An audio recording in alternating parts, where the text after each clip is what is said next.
Agradecer al profesor en nombre, antes de su presentación, quiero agradecerle en nombre del Colegio de primero en nombre de la República Dominicana. Agradecerle que haya sacado tiempo para compartir con nosotros parte de su conocimiento y su experiencia como juez de la primera matrícula del Tribunal Constitucional. Además, en nombre del Colegio de Abogados de la República Dominicana, agradecer la deferencia de aceptar nuestra invitación. En nombre de la coordinadora también de la directora de la escuela, Lucía Florentino, en el mío propio, y en nombre de todos los participantes abogados que están esperando con ansia su presentación.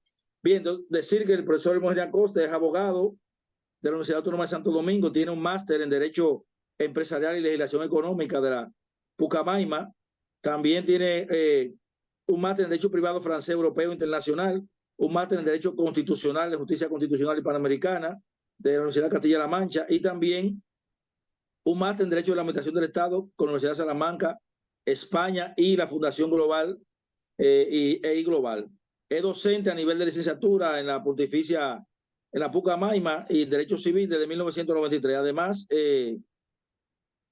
coordina el proyecto académico y de investigación, coordinador de la maestría del procedimiento civil de la Pontificia de la Pucamaima, miembro de la comisión redactora del proyecto del Código Civil, Código Procesal Civil, fundador y presidente del Instituto de Derecho Procesal Constitucional, una amplia experiencia laboral. Además, ha publicado el libro Control de Constitucionalidad como garantía de la supremacía de la Constitución en el 2010, coautor del libro Apuntes de Derechos Fundamentales, El Amparo en República Dominicana, y una serie de obras. Tenemos al profesor Hermógenes Acosta, un profesional de alto calado. Además, fue mi profesor en la maestría de Derecho Constitucional de I-Global, ¿verdad?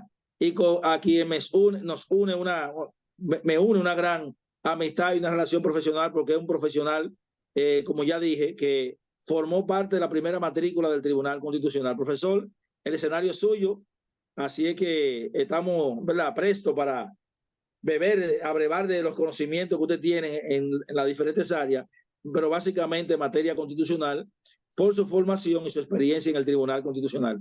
Buenas noches y muchas gracias, profesor. Bueno, buenas noches.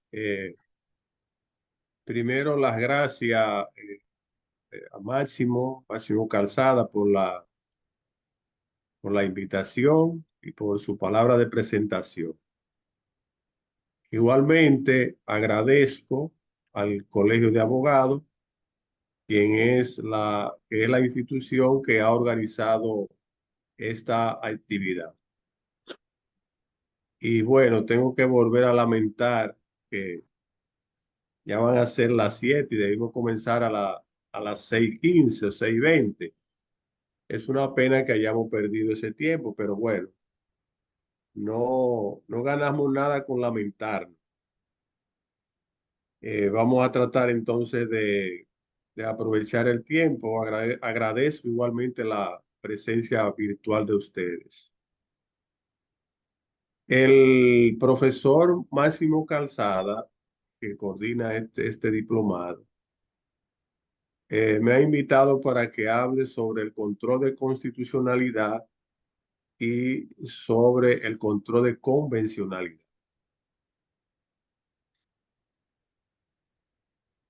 Para hablar del control de constitucionalidad, necesariamente tenemos que decir algunas cosas con relación a los tribunales constitucionales, particularmente cómo surgen los tribunales constitucionales, porque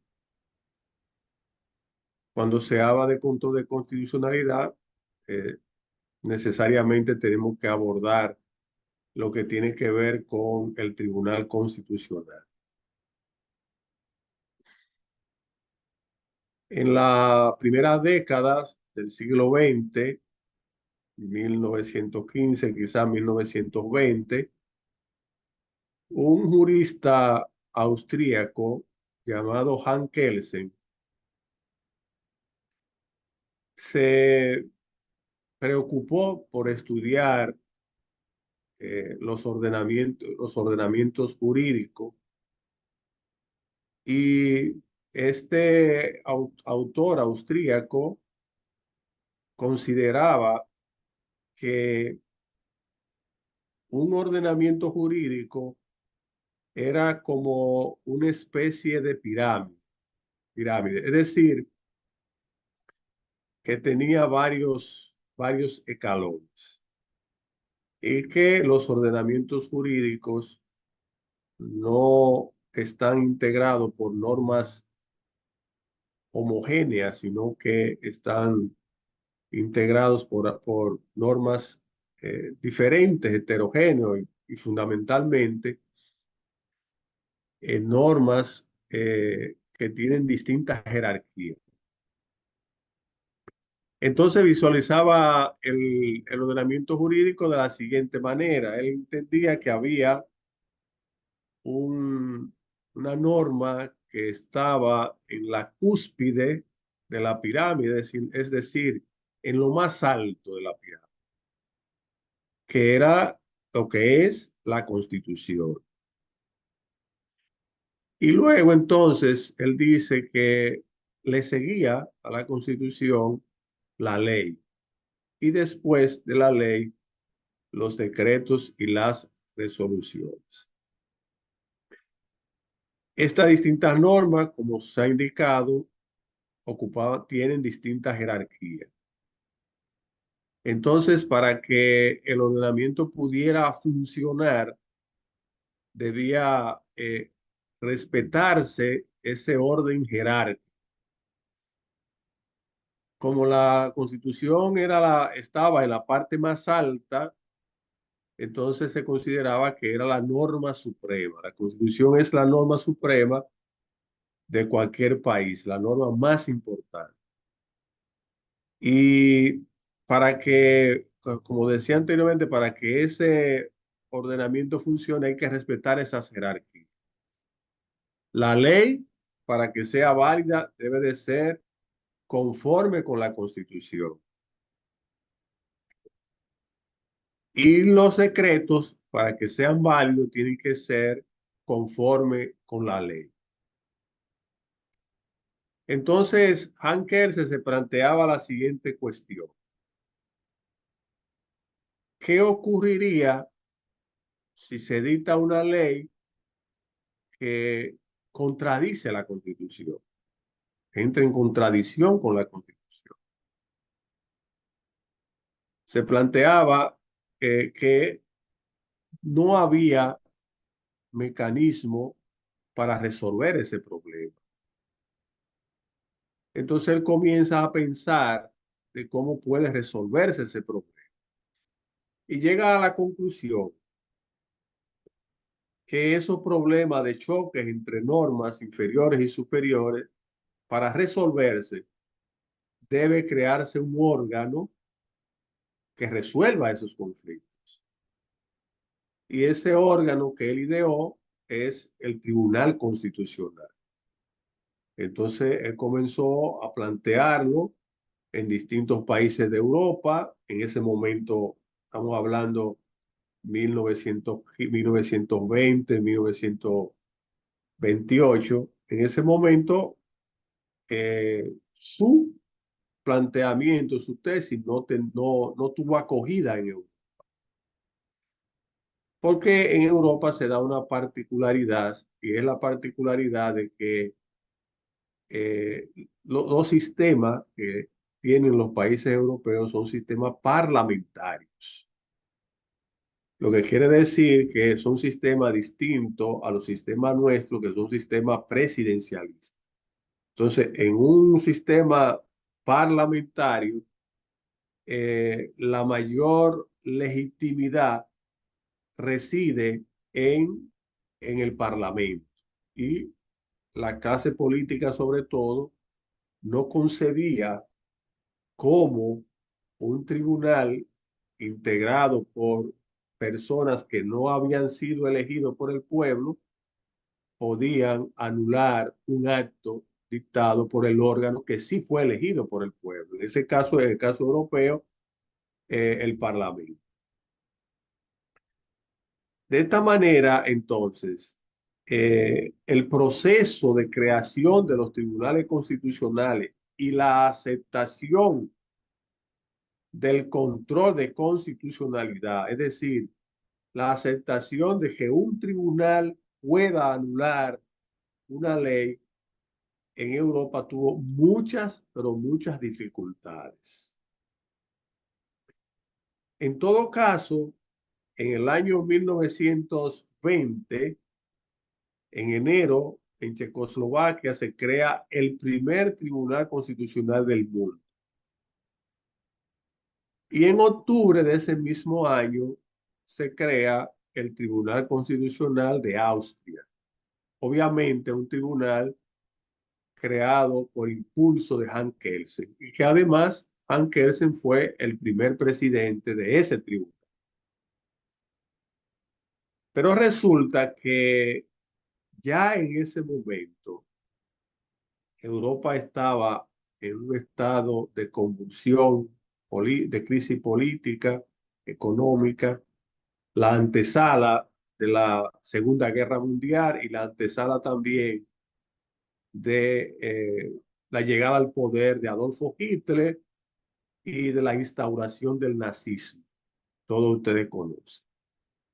En esas condiciones, realmente el Tribunal Constitucional de Austria y el Tribunal Constitucional de Checoslovaquia prácticamente no funcionaron. O sea, prácticamente en la práctica fue muy poco lo que pudieron hacer, porque la situación que había era una situación muy convulsa en ese momento.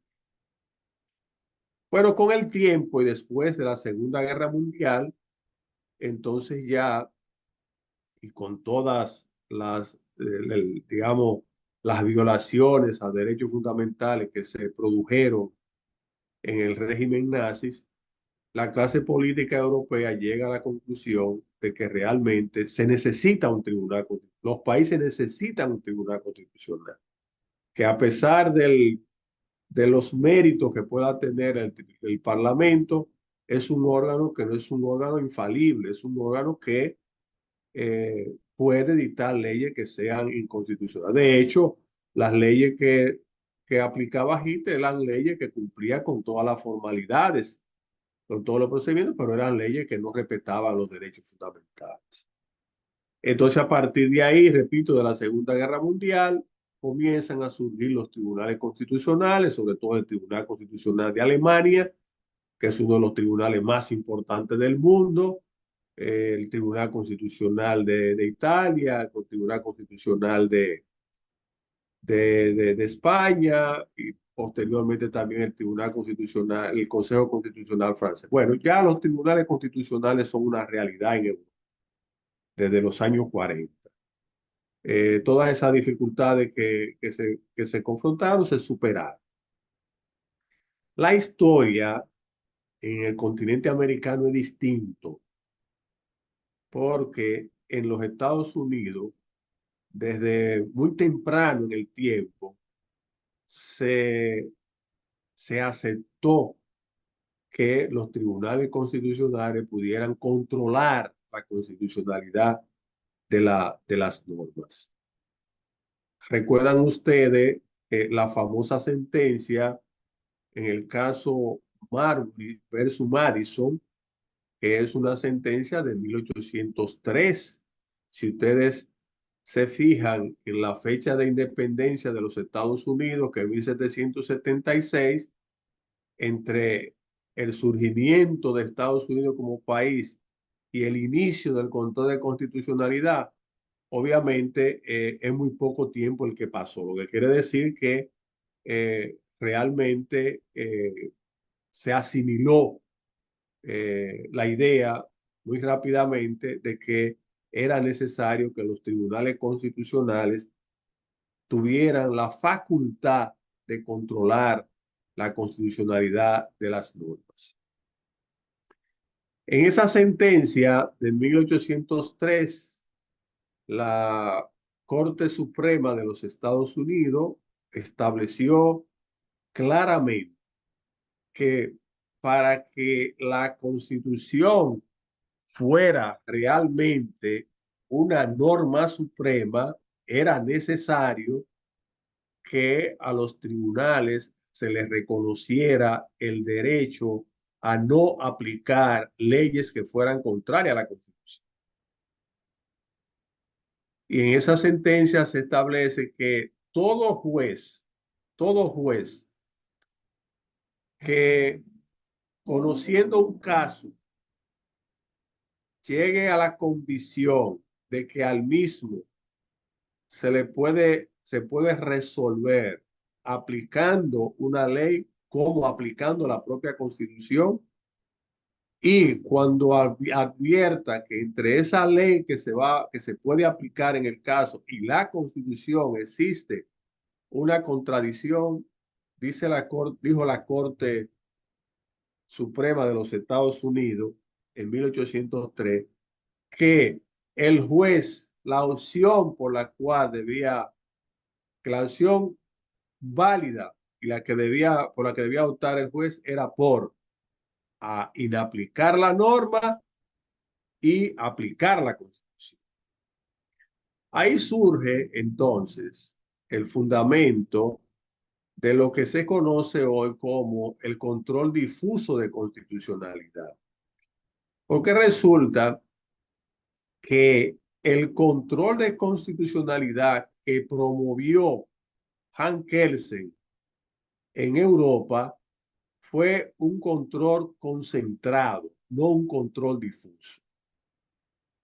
¿Por qué concentrado? ¿Por qué difuso? Bueno, el control concentrado lo que indica es, o lo que significa es que el control de la constitucionalidad solamente lo puede ejercer un órgano, un solo órgano en el ordenamiento, que es el Tribunal Constitucional. Mientras que el control difuso que surge en los Estados Unidos se denomina difuso porque puede aplicarlo cualquier juez del sistema.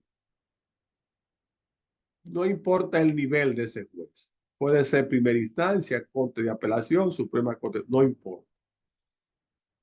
Curioso porque cuando Hans Kelsen se reúne con profesores de Derecho Público de Francia en el año 1928, uno de esos profesores que estaba en esa reunión, un profesor muy conocido por los civilistas de nuestro país, que es León Digui.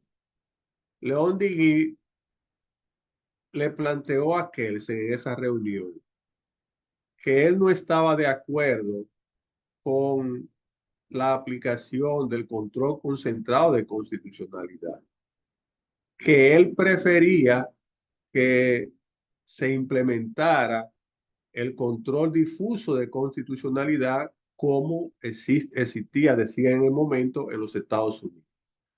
Una opinión de un gran jurista, de un gran profesor en esa época, europeos, pero sin embargo, hasta la fecha, esa idea de León Digui, planteada en esa reunión de 1928, no ha prosperado. No ha prosperado porque en Europa prevalece el control concentrado de constitucionalidad, no el control difuso de constitucionalidad. Una curiosidad, y aquí me adelanto un poquito del segundo tema que voy a tratar más adelante, que es el tema del control de convencionalidad. Que resulta que en Europa, que caso por ejemplo de España, que existe el control concentrado, solo el Tribunal Constitucional puede conocer de control de constitucionalidad. Y entonces uno se pregunta, ¿qué ocurre si a un juez, por ejemplo, español o francés, cuando va a conocer un caso, ve que la ley es contraria a la Constitución, si no puede declararla inconstitucional ni inaplicarla, ¿qué haría? ¿Aplicarla? No.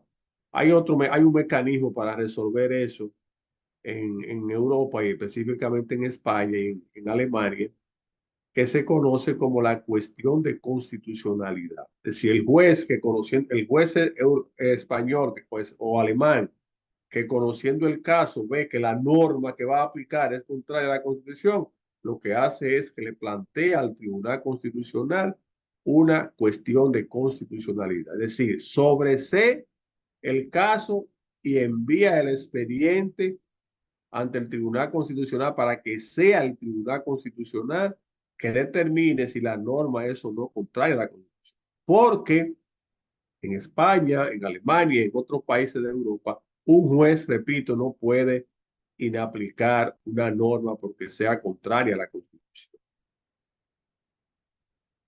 Lo que le decía con relación al segundo tema que voy a tratar, que es el control de convencionalidad, es lo siguiente. Si bien es cierto que en España o en países europeos un juez no puede inaplicar una norma por ser contraria a la Constitución, sí puede inaplicarla por ser contraria a la Convención Europea. No sé si me doy a entender. Es decir, el juez español, si ve que la norma es contraria a la Constitución, tiene que sobreseer el caso y enviar el expediente al Tribunal Constitucional para que sea el Tribunal Constitucional quien diga si la norma es o no contraria a la Constitución.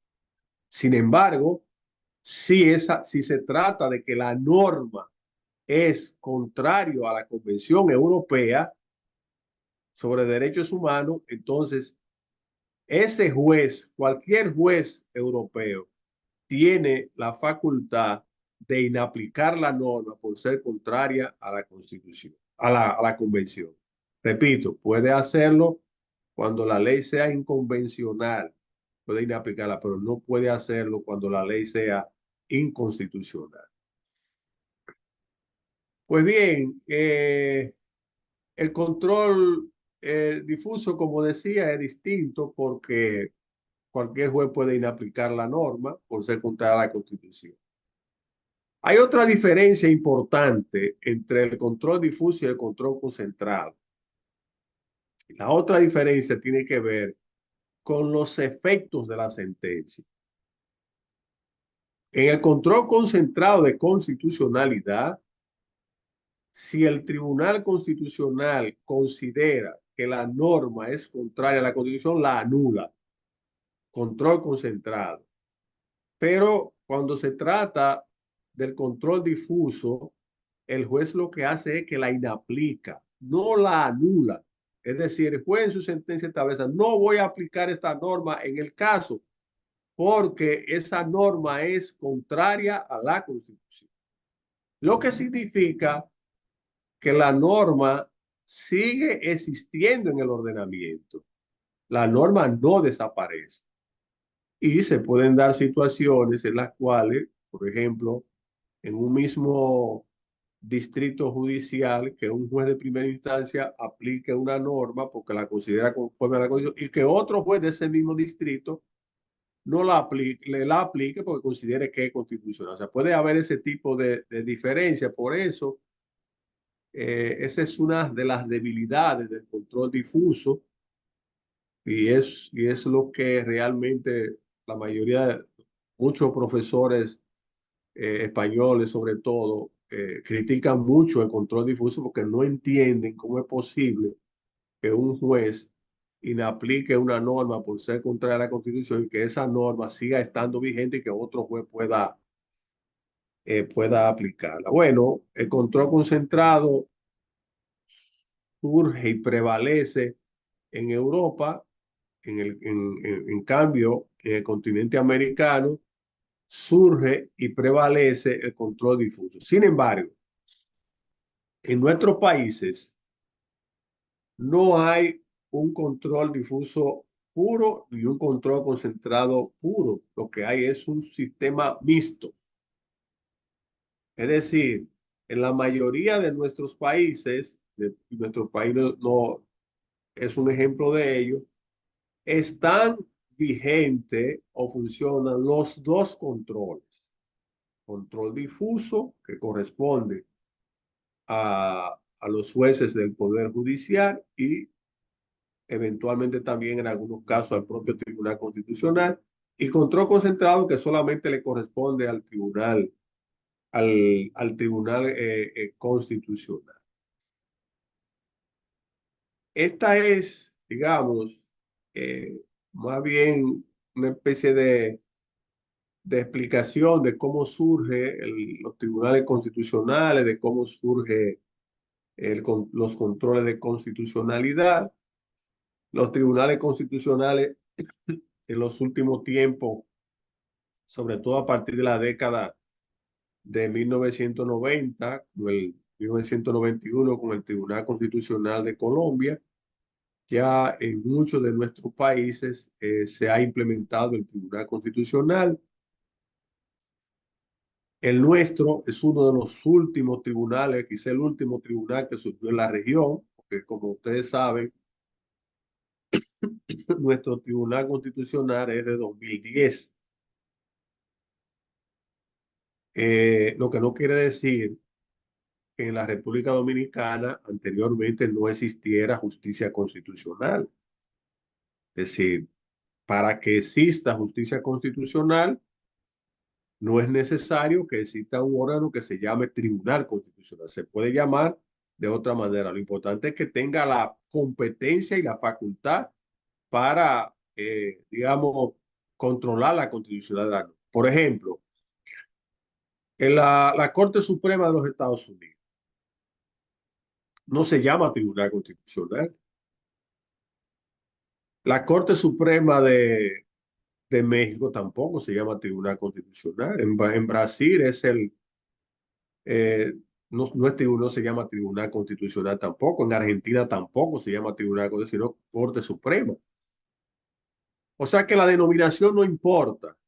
Lo que importa es que tenga las competencias para controlar la constitucionalidad de las normas. De hecho, hubo un gran debate entre Han Kelsen y Carl Smith. Carl Smith, un constitucionalista alemán, donde discutían ellos respecto de quién debería ser el guardián de la Constitución.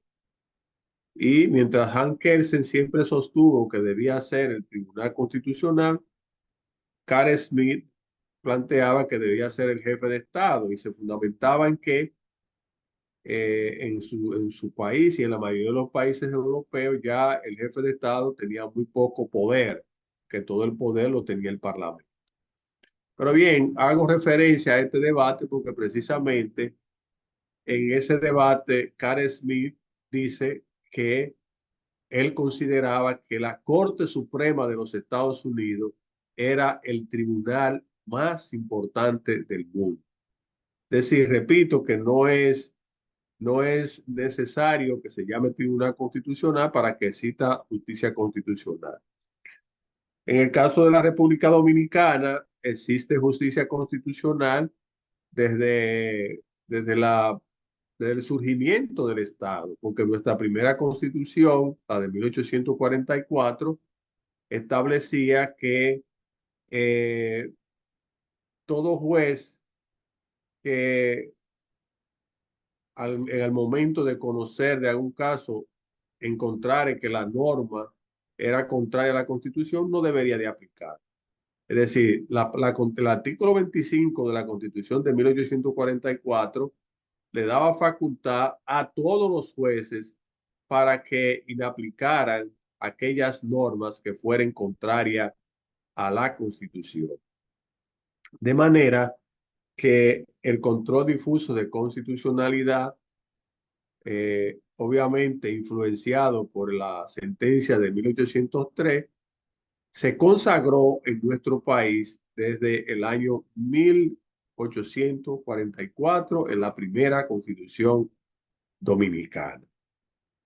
Ese control difuso funcionó desde esa época y hay una sentencia famosa de 1926, quizá la primera sentencia importante que se dicta en materia de control de constitucionalidad, donde la Suprema Corte de Justicia anuló un decreto ley en el cual se prohibía que los establecimientos comerciales funcionaran los domingos.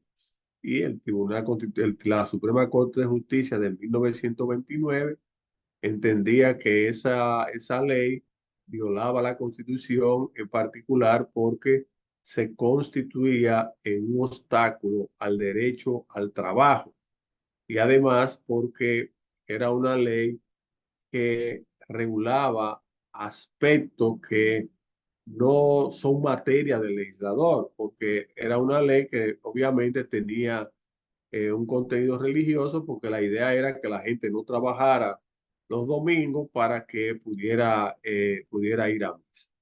Una sentencia importante, repito, que es del año 1926. El control difuso de constitucionalidad, como decía, se mantuvo en el tiempo. En el año 1927, perdón, 24, hubo una reforma constitucional, y en esa reforma constitucional se introdujo el control concentrado de constitucionalidad. Un control concentrado de constitucionalidad que lo conocía la Suprema Corte de Justicia y que funcionaba de la siguiente manera. Se exigía que para que se pudiera apoderar estoy hablando de 1924, se pudiera apoderar a la Suprema Corte de Justicia de una acción de inconstitucionalidad, era necesario que existiera un litigio. Es decir, fíjense que el control difuso funciona de la siguiente manera. Si en un litigio una de las partes considera que una norma es contraria a la Constitución, bueno, invoca la inconstitucionalidad de esa norma y que se inaplique. Pero en este sistema concentrado de 1924, la cuestión funcionaba de la siguiente manera.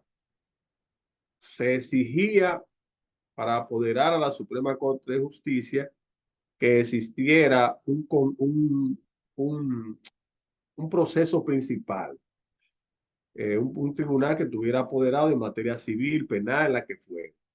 Y entonces, si una de las partes consideraba que la norma que se iba a aplicar era inconstitucional, entonces se sobreseía el asunto y se enviaba a la Suprema Corte de Justicia para que ella decidiera si la norma era o no contraria a la Constitución.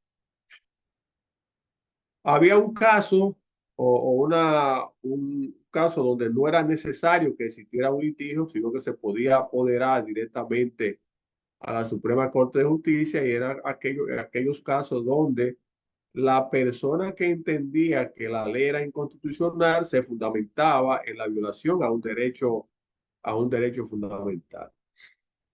Es el modelo concentrado que se instaura en 1924. Duró poco tiempo, porque en el año 1927 hubo una reforma, y en esa reforma fue suprimido ese control concentrado y se volvió al control difuso de constitucionalidad, que se mantuvo vigente hasta el año 1994.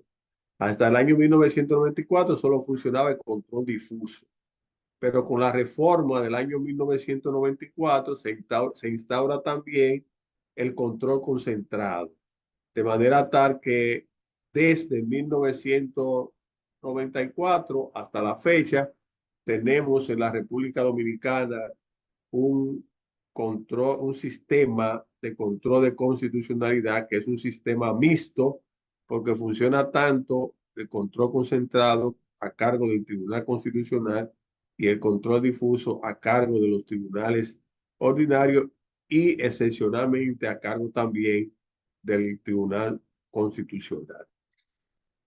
Bueno, hecho este recorrido histórico, me concentro entonces a continuación en lo que tiene que ver con los aspectos vinculados al control de constitucionalidad que es, digamos, necesario conocer.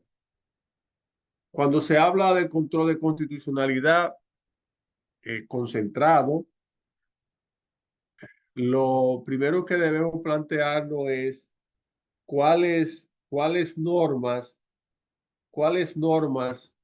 pueden ser objeto de control de constitucionalidad. Es decir, cuáles normas se pueden cuestionar ante el Tribunal Constitucional por el hecho de que sean contrarias a la Constitución. Y resulta que el artículo 184 de nuestra Constitución es un artículo bastante amplio porque establece que el objeto del control de constitucionalidad puede ser las leyes, los decretos, las resoluciones y los reglamentos. Es decir, que prácticamente abarca a todas las normas, a todas las normas. Durante un tiempo, bueno, también durante un tiempo el Tribunal Constitucional aplicó este texto de una manera, hasta cierto punto, de una manera restrictiva, pudiéramos decir, en el sentido de que hizo distinciones que consideraba coherente con la naturaleza del control de constitucionalidad, aunque de manera específica el constituyente no la hizo. Por ejemplo, el Tribunal Constitucional estableció que para que una norma pudiera ser objeto del control de constitucionalidad, debía ser una norma que tuviera un carácter, perdón de la redundancia, un carácter normativo y además que tuviera un alcance general. Porque las leyes que se dictan, las leyes adjetivas, son leyes que realmente tienen un carácter general porque son aplicables a todo el mundo. Un decreto, cuando se dicta un decreto que tiene que ver con cuestiones generales, bueno, también tiene un carácter, digamos, normativo. Pero hay decretos, por ejemplo, que tienen un alcance particular. Un decreto, por ejemplo, que mediante el cual se expropia un inmueble y no se paga el precio, obviamente es una norma que no tiene un alcance general porque solamente concierne al propietario.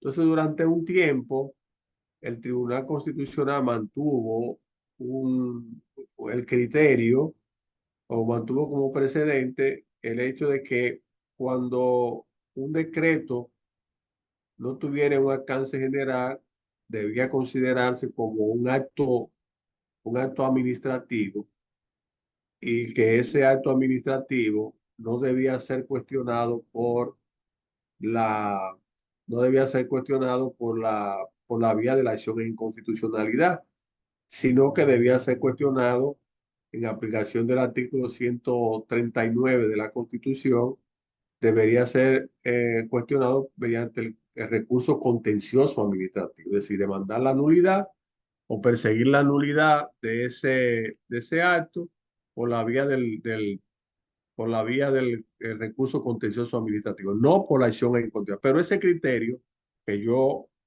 eh, compartía y que realmente yo apoyé mientras estuve en el Tribunal Constitucional, ya con la nueva composición del Tribunal Constitucional, ese criterio varió. Y ya no se distingue si tiene alcance particular o si tiene alcance general. Cualquier acto, cualquier decreto, cualquier resolución puede ser, en la actualidad puede ser cuestionada por la vía de la acción e inconstitucionalidad. Aquí hago un breve paréntesis para referirme a los tratados internacionales, aunque sea un poco breve, y es que los tratados internacionales que firma el Estado eh, pueden ser controlados, o sea, son objeto de control de constitucionalidad, pero es un control preventivo, es decir, es un control que se realiza en relación a los tratados internacionales antes de que el Congreso lo ratifique. Anteriormente, antes de la Constitución de 2010, cuando el Estado Dominicano firmaba un tratado internacional, ese tratado inmediatamente pasaba al Congreso y el Congreso decidía si lo ratificaba o no. Con la Constitución de 2010 la cosa cambió y entonces ese decreto, ese tratado, perdón, después que es firmado por el Poder Ejecutivo, por el presidente de la República o por su representante, entonces va automáticamente al Tribunal Constitucional. Fíjense que no es necesario que haya una acción de inconstitucionalidad cuando se trata de los tratados internacionales, sino que es obligatorio, una vez firmado el tratado, pasa al Tribunal Constitucional, el Tribunal Constitucional lo revisa y si considera que es conforme con la Constitución, entonces pasa al Congreso donde es ratificado por el Congreso. Este control preventivo es importante cuando se trata de tratados internacionales porque, de acuerdo con el Convenio de Viena, que es precisamente el convenio sobre los tratados internacionales, después que un país ratifica un tratado, está obligado a cumplir con ese tratado y no puede tener la excusa de que es contrario a su constitución o a cualquier normativa interna. Independientemente de que haya contradicción, si ya fue firmado, si ya fue ratificado, aun cuando entre en contradicción con la Constitución, el país no puede liberarse de sus obligaciones internacionales. Por eso entonces es importante este cambio que se produce con la Constitución de 2010, donde el tratado internacional, antes de ir a la ratificación en el Congreso, lo revisa el Tribunal Constitucional y si considera que es contrario a la Constitución, entonces lo declara inconstitucional. Ha habido algunos casos importantes. Hubo un tratado eh, firmado entre los Estados Unidos y la República Dominicana, donde cuando el Tribunal Constitucional lo revisó, el Tribunal Constitucional entendió que era inconstitucional porque violaba la soberanía.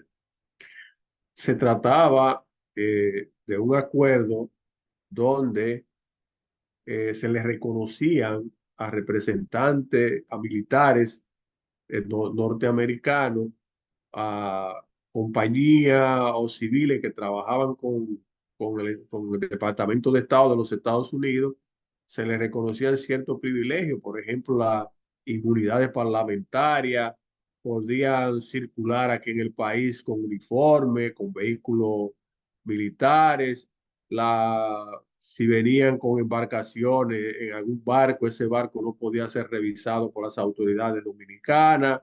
Si había cualquier conflicto entre un dominicano y alguno de esos militares o personal del Estado de los Estados Unidos, esos conflictos se resolvían de acuerdo con aplicando las leyes norteamericanas y además se preveía que se establecería una especie de oficina, que los americanos establecían una especie de oficina para resolver eso. Es una cuestión abiertamente violatoria de la soberanía y diría yo hasta de la dignidad nacional. Y por eso el Tribunal Constitucional lo declaró inconstitucional. Bueno, explicado lo que tiene que ver con el objeto, nos vamos a referir a un poquito más rápido porque quiero dejarla por lo menos los últimos 15 o 20 minutos de la hora que se me ha concedido para referirme al control de convencionalidad. La otra cuestión, hoy con su permiso voy a tomar un poco de agua.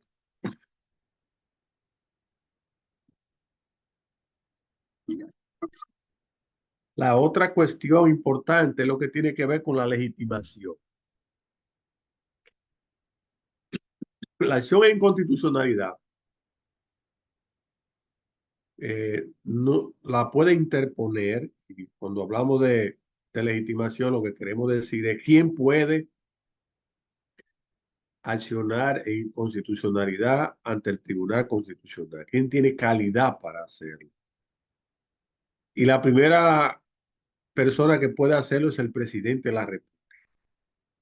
Lo pueden hacer un grupo de senadores o un grupo de diputados que no sea menor a una tercera parte de la matrícula de cada una de las cámaras. Y también puede accionar en inconstitucionalidad cualquier parte con un interés legítimo y jurídicamente protegido. Sobre la posibilidad de que la calidad reconocida al presidente de la República, el- el- la razón es evidente. O sea, el presidente de la República es elegido por la mayoría del pueblo y en esas circunstancias se le reconoce calidad como defensor de la Constitución y se le reconoce en consecuencia la legitimación para accionar en inconstitucionalidad. En el caso de los diputados y de los senadores, esta legitimación constituyó una novedad, porque antes de 2010 la legitimación se le reconocía o al presidente de la Cámara de Diputados o al presidente de la Cámara de Senado. Ahora es a una tercera parte de los senadores o a una tercera parte de los diputados. Y la idea del reconocimiento de esa legitimación es que la minoría en el Congreso pueda tener un mecanismo para, digamos, cuestionar ante el Tribunal Constitucional aquellas normas que ellos consideran que se aprobaron en violación a la Constitución. En principio, parecería paradójico o puede parecer paradójico, contradictorio, que un grupo de diputados o de senadores puedan cuestionar una ley en cuya formación y en cuya deliberación ellos participaron. Ahora bien, la explicación es muy simple, o la justificación de esta legitimación es muy simple, y es la siguiente. En los órganos colegiados, en los congresos o los parlamentos, las decisiones se toman, se aplica en las decisiones se fundamentan en el principio democrático. Es decir, que las decisiones se toman por mayoría. La mayoría decide. Todo el mundo tiene oportunidad de defender sus posiciones, de cuestionar la posición de los demás, de contestar la posición de los demás, de mantener posiciones distintas a la posición de la mayoría, pero al final la norma se aprueba como lo decide la mayoría. Entonces ahí está la lógica y la razón de ser de esa legitimación. En el escenario eventual en que grupos de diputados o grupos de senadores, cuando se estaba deliberando, pueden haber planteado que la norma violaba principios o valores constitucionales y que por eso no estaban de acuerdo con la aprobación de la ley, pero se somete a votación y si esa posición que invocaba la inconstitucionalidad se queda en minoría, bueno, sencillamente la ley se aprueba. Entonces, ese grupo o esos grupos minoritarios que en determinadas circunstancias no tuvieron éxito en los planteamientos que hicieron ante el órgano legislativo, tienen abierta la posibilidad o tienen a su disposición la opción de acudir ante el Tribunal Constitucional a cuestionar. Bueno, generalmente en nuestro Congreso, generalmente los legisladores de cada partido cumplen con líneas que le bajan su partido, lo cual políticamente es correcto. Se supone que los partidos tienen una ideología, que los partidos tienen una visión sobre los problemas y quienes pertenecen a un determinado partido, en líneas generales, coinciden en la forma en que deben resolverse los problemas. De manera tal que muchas veces se puede, en algunos casos excepcionales, se pueden presentar, digamos, excepción de que un diputado o dos diputados abandonen la línea de su partido, pero eso no es lo que ocurre en la generalidad de los casos. De manera que quienes normalmente pueden estar en desacuerdo con la posición o con la línea política del partido mayoritario en el Congreso son los de la oposición. Y aquí entonces hay un problema, y el problema está en que generalmente la oposición no cuenta con la tercera parte ni de los diputados ni de los senadores. En las últimas elecciones casi siempre hay un solo partido que tiene mayoría, que tiene una mayoría, o si no, casi una mayoría. De ahí que entonces en la práctica será muy difícil que podamos ver una acción en inconstitucionalidad proveniente de diputados o de senadores, porque generalmente los partidos de oposición tienen una representación muy escasa en el Congreso. Bueno, la siguiente legitimación. La siguiente legitimación tiene que ver con cualquier parte con interés legítimo y jurídicamente protegido. ¿Cómo se define esta legitimación? Desde su inicio, el Tribunal Constitucional y hasta el año 2019, perdón, entendió que una persona tenía un interés legítimo y jurídicamente protegido cuando demostrara que la norma que está cuestionando por ser contraria a la Constitución le perjudica en lo personal. Si no se demuestra eso, entonces sencillamente el Tribunal Constitucional declaraba inadmisible la acción. Pero ese criterio cambió en el año 2019 con la sentencia 345 de ese año. En esa sentencia se estableció que para tener calidad, para estar legitimado, para accionar en constitucionalidad, una persona lo único que tenía que demostrar era que estaba habilitado en el ejercicio de sus derechos civiles y políticos y que era, bueno, que en consecuencia era dominicano. De manera que a partir de esa sentencia, la 345 del 19, de 2019, cualquier dominicano puede accionar en inconstitucionalidad. Solo tiene que demostrar que es dominicano. Eso obviamente supone que quedan excluidos los extranjeros. En el caso de las personas morales, ahí se mantiene el criterio porque para una empresa, por ejemplo, o una ONG, por ejemplo, accionar en constitucionalidad, tienen que demostrar que la ley que están cuestionando le perjudica. Si no lo demuestra esa persona moral, entonces su acción es inadmisible. Estos son los elementos, yo diría, relevantes de control de constitucionalidad, lo que tiene que ver, repito, con el objeto del control de constitucionalidad, lo que tiene que ver con la legitimación. Dicho esto, entonces voy a pasar a referirme al control de convencionalidad, que es una novedad de las últimas décadas y que es una novedad que en nuestro país viene promovida por la Corte Interamericana. Para hablar de convencionalidad, necesariamente hay que referirse a una de las dimensiones de los derechos fundamentales o a las dimensiones de los derechos fundamentales.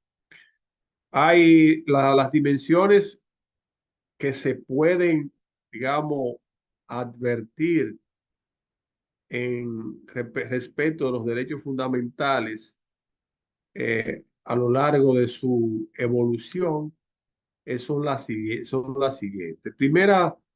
Lo primero que hay que decir es que originalmente, o sea, con la Constitución de 2000, perdón, con la Declaración la Declaración del Hombre y del Ciudadano de Francia, con la Declaración eh, norteamericana,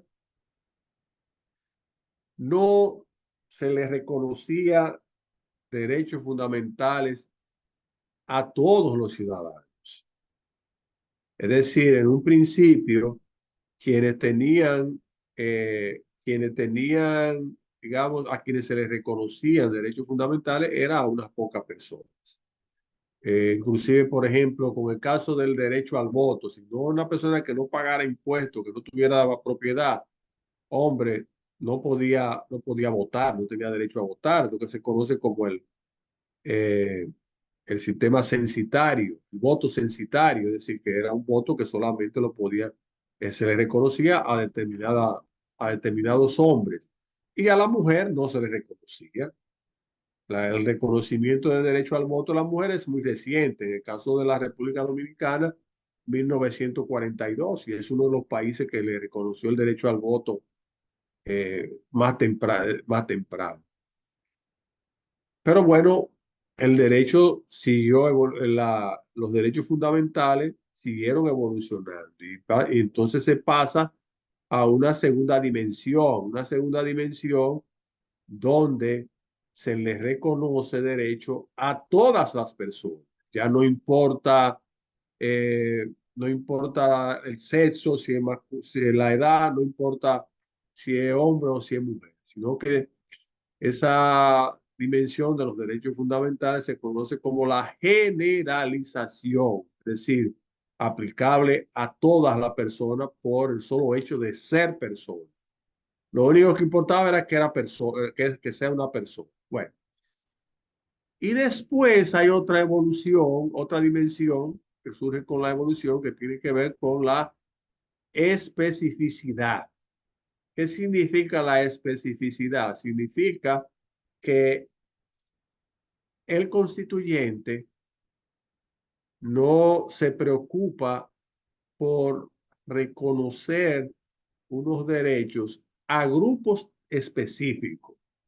Es decir, ya no se queda en la generalidad, en el sentido de que todos los, todos los seres humanos tienen derechos fundamentales, sino que además, sin renunciar o sin suprimir esa generalidad, agrega que hay grupos que por su condición de vulnerabilidad tienen unos derechos específicos.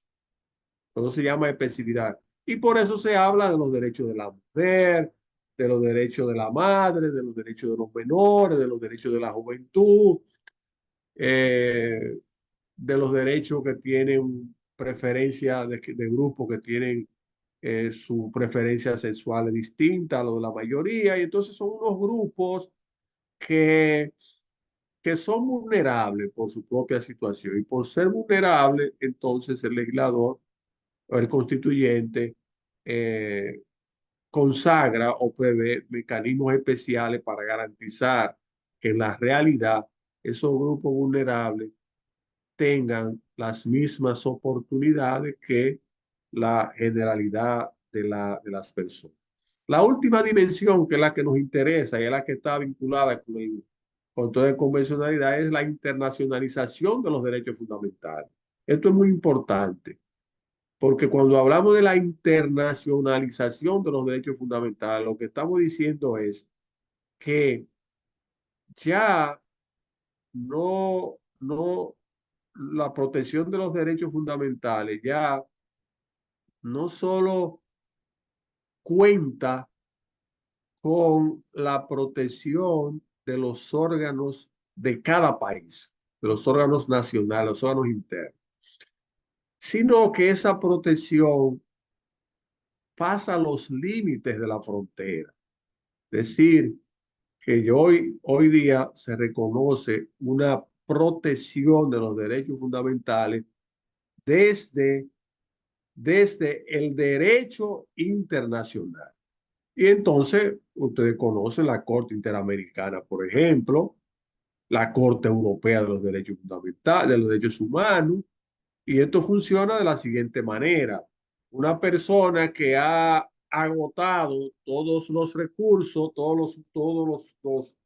los recursos que existen en su país, si al final considera que no ha sido protegido, entonces él puede acudir, en el caso de nosotros, a la Corte Interamericana. La internacionalización de los derechos fundamentales supone la existencia de órganos y tribunales supranacionales. Y obviamente que esos órganos y tribunales supranacionales han sido creados libre y voluntariamente por los distintos estados. Y por eso existe, por ejemplo, la Convención Americana sobre Derechos Humanos, la Convención Europea sobre Derechos Humanos. Y resulta entonces que los países, en el caso nuestro, signatarios de la Convención, de la Convención Americana sobre Derechos Humanos, se han comprometido a respetar los derechos que se consagran en esa convención. ¿Esto qué implicación tiene? La implicación que tiene es que los estados parte de la convención no pueden consagrar en su constitución, ni pueden consagrar en sus leyes disposiciones que sean contrarias a la constitución, a la convención. Una ley o una constitución que entre en contradicción con la Convención Americana sobre Derechos Humanos es una ley que es inconvencional. Inconvencional. Fíjense que cuando se trata de control de constitucionalidad, una ley contraria a la Constitución es inconstitucional. Y cuando se trata de una ley o de una constitución que es contraria a la convención, es inconvencional. Y el control de convencionalidad se trata precisamente de eso. Se trata de que evitar que los países que son signatarios de la convención dicten leyes o textos constitucionales que sean contrarios a la convención. Y hay casos en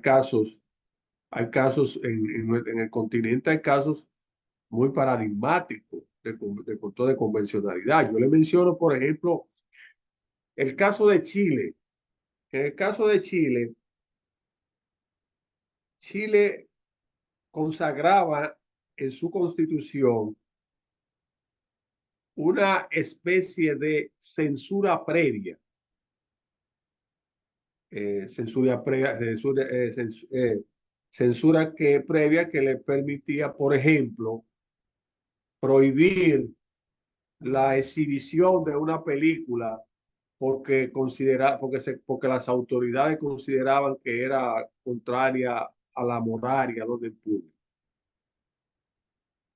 Esto estaba establecido en la Constitución chilena y hubo un caso de la famosa película de la Tentación de Cristo, donde en base a la Constitución chilena se prohibió su exhibición porque se consideraba que era atentatoria a las creencias religiosas de la mayoría de los habitantes de ese país.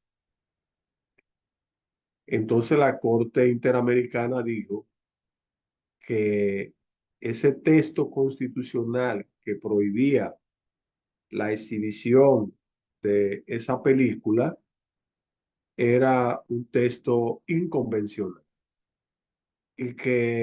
y le ordenaba a las autoridades chilenas a que modificaran ese texto de la Constitución. Y ciertamente el Estado chileno en su momento modificó su Constitución porque la Corte Interamericana dijo que era una, un texto que era inconvencional, que era contrario a la convención. Otro caso tiene que ver con las leyes de amnistía. Leyes de amnistía que se dictan en algunos países. Pienso, por ejemplo, en el caso de Perú, la época de Fujimori, donde se dictó una ley de amnistía donde se le exoneraba de todas las responsabilidades respecto de violaciones a derechos fundamentales que se cometieron durante su periodo. Y con lo cual, primero, no se sancionaban, se pretendía que no se sancionaran a aquellas personas que cometieron eh, crímenes de lesa humanidad. Eh, Suponía igualmente que esos crímenes obviamente no se iban a investigar y la Corte Interamericana ha establecido que esas leyes de amnistía son leyes que son contrarias a la convención. Entonces, el control de convencionalidad se da a dos niveles. Se da a nivel internacional y se da también a nivel nacional. A nivel internacional, se lleva a cabo en los ejemplos que le he mencionado. O sea, cuando es la Corte Interamericana la que realmente establece la inconvencionalidad, entonces estamos hablando de un control de convencionalidad internacional. Pero también se puede dar a nivel nacional. Es decir, los jueces nacionales, la Corte Interamericana lo ha dicho de manera reiterada, los jueces nacionales tienen la obligación de aplicar la convención en sus países y no deben aplicar leyes que sean contrarias a la convención. Esto también ocurre a nivel europeo, con el caso de la Corte de la Convención Europea sobre Derechos Humanos, en los cuales los jueces nacionales, es decir, los jueces españoles, franceses, italianos, alemanes, tienen la potestad de inaplicar leyes nacionales que sean contrarias a la, a la, a la Convención Europea sobre Derechos Humanos. De manera que hay una gran similitud entre el control de constitucionalidad y el control de convencionalidad. Mientras en el primer caso lo que impera es la supremacía de la Constitución, en el segundo caso lo que impera es la supremacía de la Convención. Bueno, con esto termino.